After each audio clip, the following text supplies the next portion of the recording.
that's better, that's safer, It's, and, it's easier to do search. well, I'm just thinking if somebody finds my phone, Yeah, that's another problem. that's another problem. I have all this information. Hello. Hello. All of you know me, or most of you know me, but my name is Eleanor or Cappelle, and this is my capstone. So how I found philosophy. I totally was gonna bring the book, because I bring it with me everywhere. But when I was 15, I went with my sister to tour colleges, because she's a few years older than me. And we went to the University of Wisconsin-Madison, and I went into a bookstore while she was like going around the city or whatever.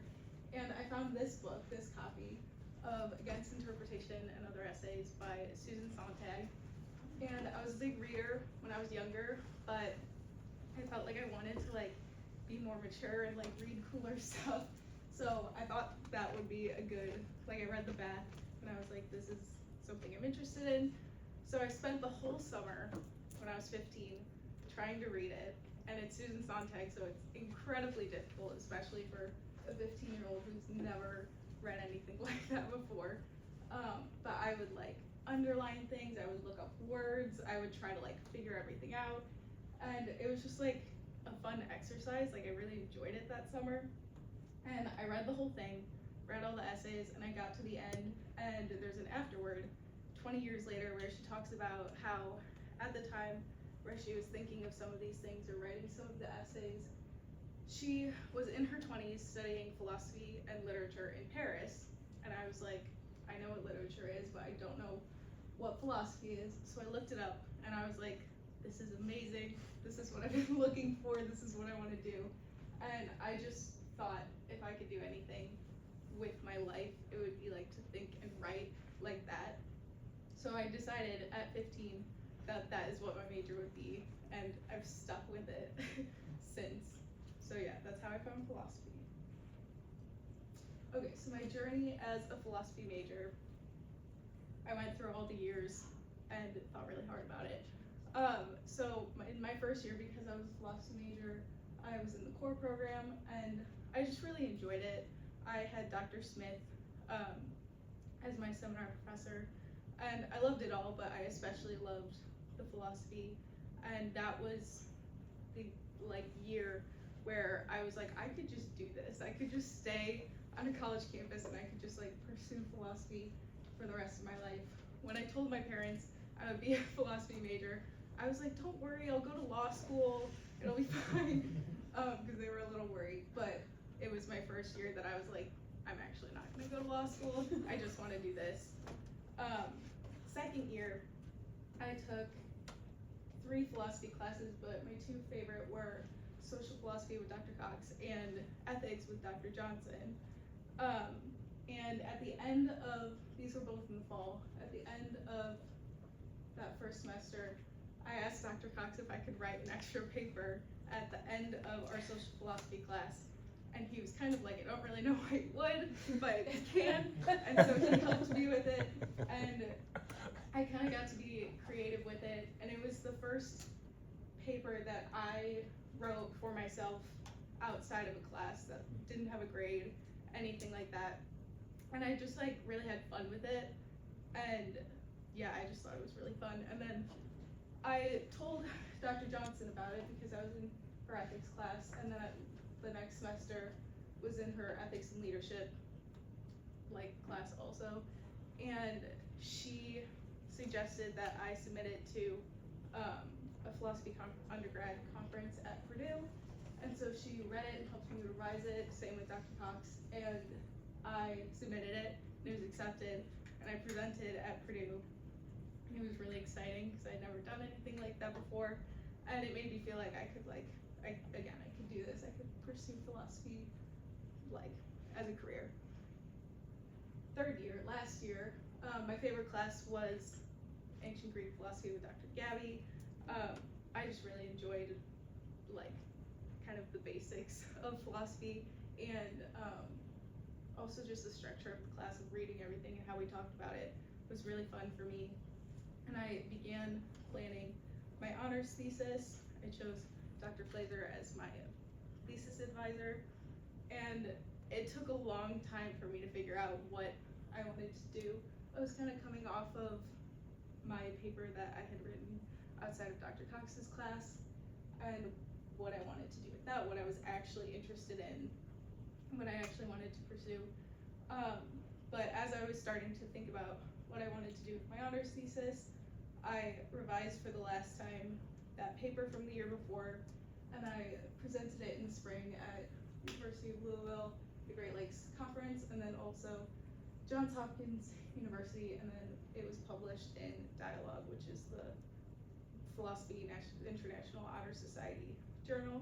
So again, all of that was really exciting and kind of helped me like feel like I could do this, build my confidence in philosophy, which led to, for my honors thesis, I went through the honors program to do a tutorial in aesthetics and philosophy of art at the University of Oxford. I studied under Dr. Jan Benz, who's really amazing and really encouraging. And I just had the best time ever. And I kind of thought that I would like aesthetics because of how I got into philosophy through Susan Sontag and kind of her reflections on art. But it was confirmed in Oxford that I did really love it. And I just had a great time. And we did a lot of very serious reading a lot and writing a lot, and then I would get to my tutorials and he would just tear it to pieces, and it was really fun and really exciting. But yeah, that was great. And then coming into this last year, I worked with Dr. Glazer and also kept in touch with Dr. Benz, and also worked with Dr. Gabby on completing my honors thesis. And then coming into this spring, I've presented it at the Great Lakes Conference and also last week at Standard Symposium. And it was also accepted to be published in the same journal as last year, but this year I chose Johns Hopkins instead. Any questions so far? What's the topic of your honor thesis? My honors thesis was, well, it's on one of the later slides, Oh. but it was titled Beauty Against Smoothness, Aesthetic Resistance in the Age of Neoliberalism, and I kind of talk about, this was coming off of, again, the project from Dr. Cox's class on neoliberalism, but I wanted to explore aesthetics and philosophy of art, which I never had in my undergrad career, so that's why it was really exciting to do it in Oxford and kind of bridge those two and see how they kind of interact. Yeah. I have a comment. Okay. Shame on you for not telling me that. Yeah. Sorry. So that I could celebrate with you, because that is quite an accomplishment. Thank you. Yeah, congratulations. Okay, so out of all this, the last 4 years, I've found that the areas of philosophy I'm most drawn to are primarily aesthetics and philosophy of art. I feel like that is where I get most excited and most interested in all the aspects of it. I also really enjoy ethics and moral philosophy, and again, social philosophy, and mostly how they kind of all tie together or influence each other or speak to each other. I think it's really cool. And I'm excited to continue it later, after beauty. Thinkers who shaped me. Most of these are in my thesis, and I just found them all really interesting, and I want to read more and learn more from them. Plato was not in my honors thesis, but I really enjoyed him from Dr. Gabby's class. Yeah.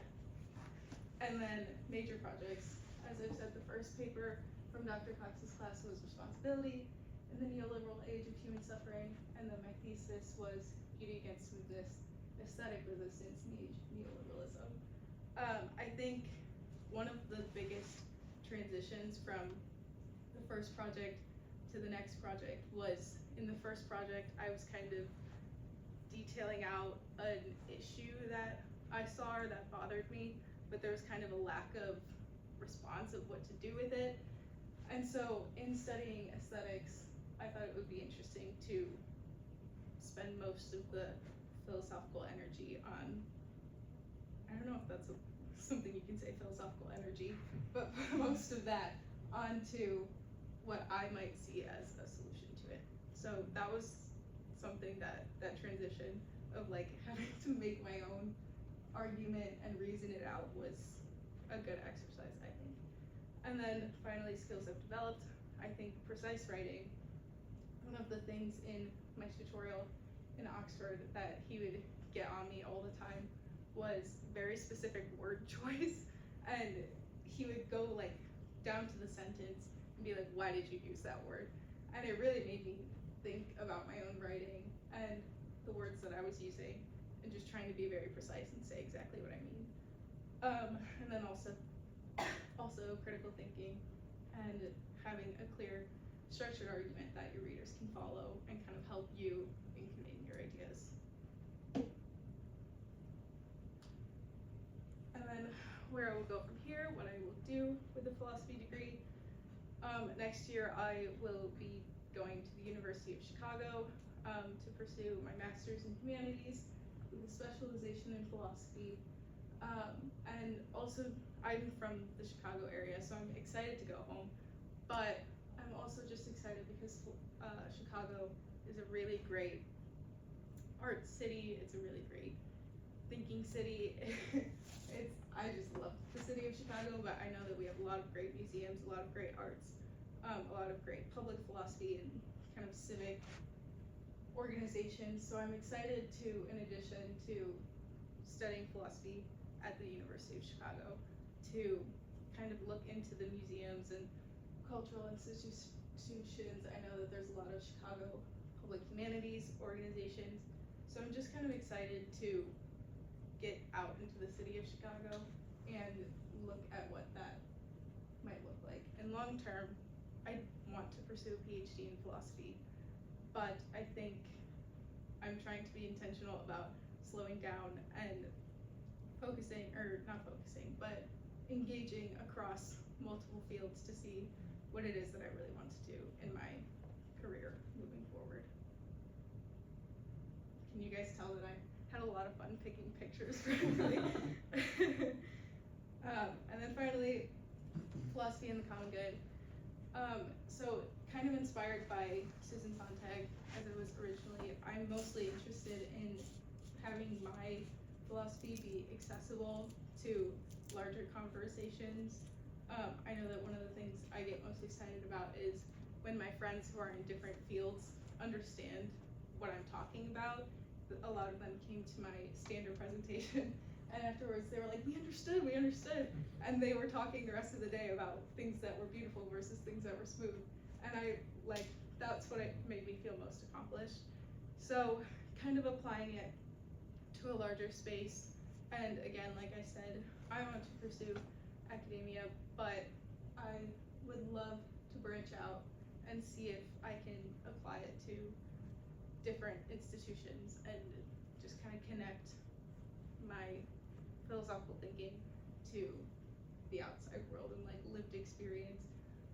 Another thing that I didn't add in there is that for the last 3 years I've been a Dayton Civic Scholar through the Fitz Center, and that has been really fun for me to have hands-on experience in the city of Dayton and learn about the city of Dayton and connect things that I'm learning in my classes, things that I'm reading and writing about, to actual lived experience and engaging with real people in a real city. So yeah, I hope to keep thinking and writing and reading and engaging with the philosophy that I'm so interested in, but also remain civically engaged, and kind of, yeah, keep all of it up and go on a bigger scale.